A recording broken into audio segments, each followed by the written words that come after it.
নমস্কার বন্ধুরা, chef Shrabani daily vlog চ্যানেলের পক্ষ থেকে সবাইকে স্বাগত জানিয়ে আজকে আপনাদের সাথে শেয়ার করব বাড়িতে মুড়ি ভাজার সহজ ভিডিও। আপনারা প্রথম থেকে পুরো ভিডিওটা শেষ পর্যন্ত দেখতে থাকুন। ভিডিওটি ভালো লাগলে একটা লাইক দিয়ে পাশে থাকুন ও বন্ধুদের সাথে শেয়ার করে দিন। মুড়িটা ভাজবো মাটির উনুনে কাঠের আঁচে, কোনো রকম মেশিন ছাড়াই। চলুন তাহলে শুরু করি। দেখুন এখানে আগের দিন চাল শুকনো করে নিয়েছিলাম। এই দেখুন চালগুলো শুকনো হয়ে গেছে, আমি টকার মধ্যে পেড়ে নিয়েছি। আর দেখুন এখানে নিয়েছি লোহার কড়াই আর এই কাঠের হাতা, এটা দিয়ে চালটা নাড়বো। আর প্রথমে আমি দেখুন উনুনের মধ্যে কাঠ দিয়ে দিয়েছি। এই মাটির উনুনটা আমি ধরিয়ে নেব। মাটির উনুন ধরানো খুবই সহজ। এরকম সরু সরু কাঠ দিয়ে একটু সামান্য কেরোসিন দিয়ে দিলেই, ম্যাচিস কাঠি দিয়ে ছেঁকিয়ে দিলেই ধরে যাবে।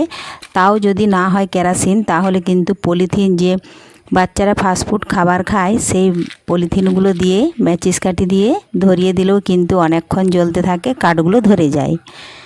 দেখুন এখন আমি উনুনটা প্রথমে জ্বেলে নিচ্ছি। তার আগে যদি কোনো বন্ধু আমার চ্যানেলে নতুন হয়ে থাকেন, চ্যানেলটি সাবস্ক্রাইব করে বেল আইকনে সেট করে দিন সবার প্রথমেই আমার এই রেসিপি পেতে।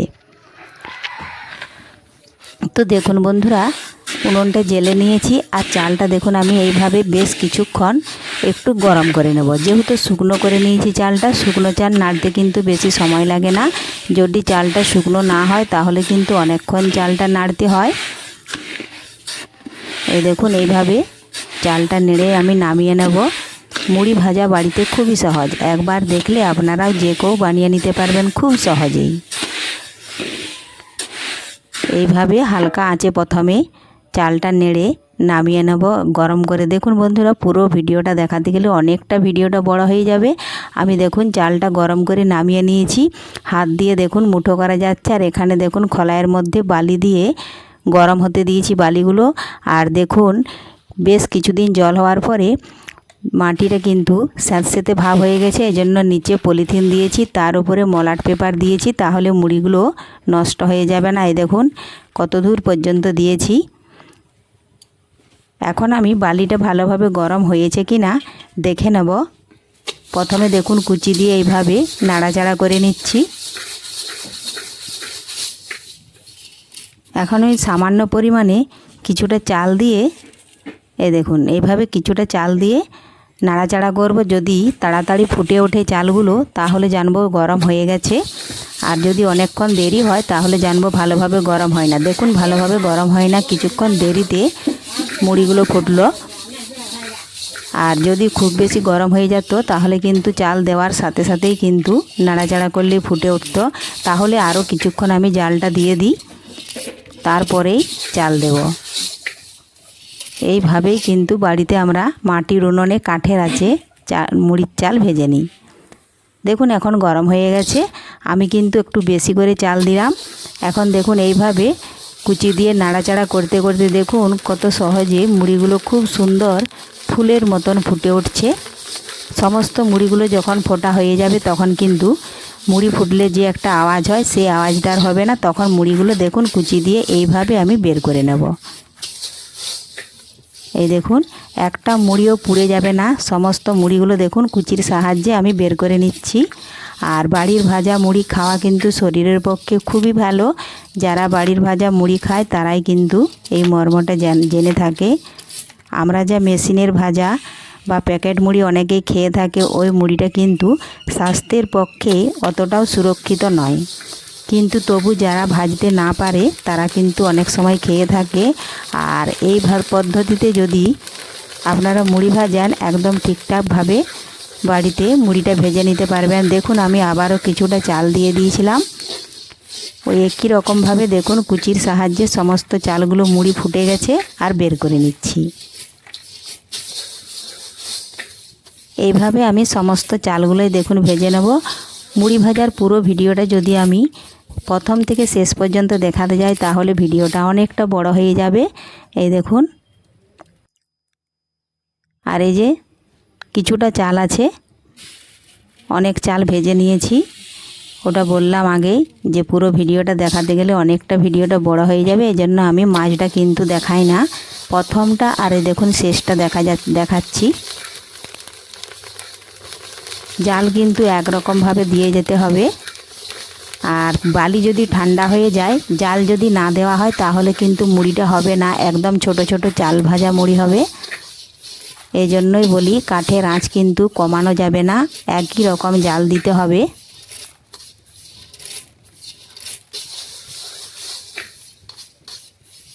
আমি কিন্তু এখানে 4 কেজি চাল শুকনো করেছিলাম। 4 কেজি চালে দেখুন কতগুলো মুড়ি হয়েছে, দেখাচ্ছি।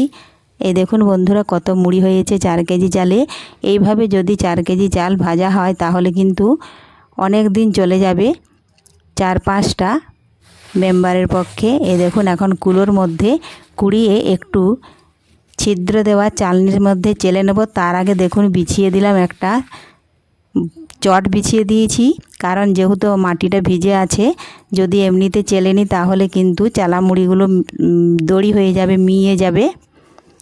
এই দেখুন এখানে আমি ঢেলে নিচ্ছি মুড়িগুলো কুড়িয়ে।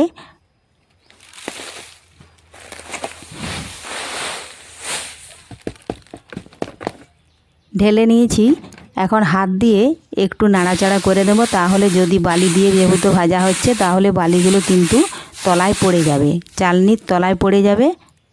আর 2-1টা যদি পোড়া মুড়ি থাকে তো আমি হাত দিয়ে বেছে ফেলে দেব।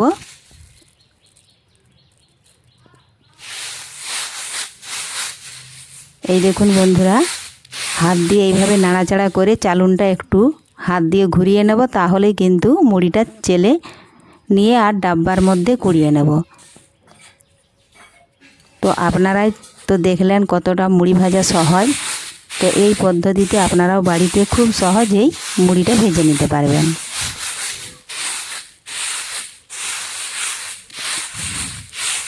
অনেক দিন মুড়ি ভাজা হয় না, কারণ দুর্গা পুজো গেল, পুজোর সময় কিন্তু পালন ওগুলো কিন্তু মুড়ি ভাজা হয় না।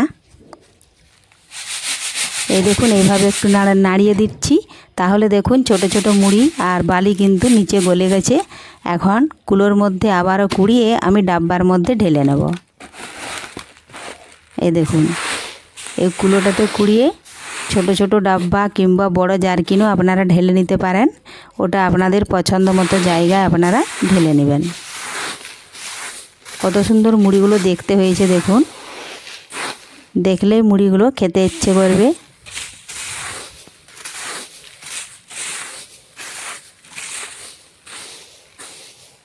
এই দেখুন এখন আমি প্রত্যেকটা ডাব্বায় মুড়িটা ঢেলে ভর্তি করে নেব।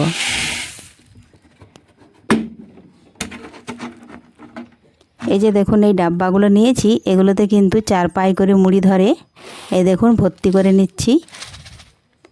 এই ছোট ছোট ডাব্বাগুলোতে মুড়ি ঢাললে কি হয়, বাড়িতে যদি কারো বাড়িতে ছোট বাচ্চা থাকে তাহলে কিন্তু তারাও ঢেলে নিয়ে খেতে পারবে।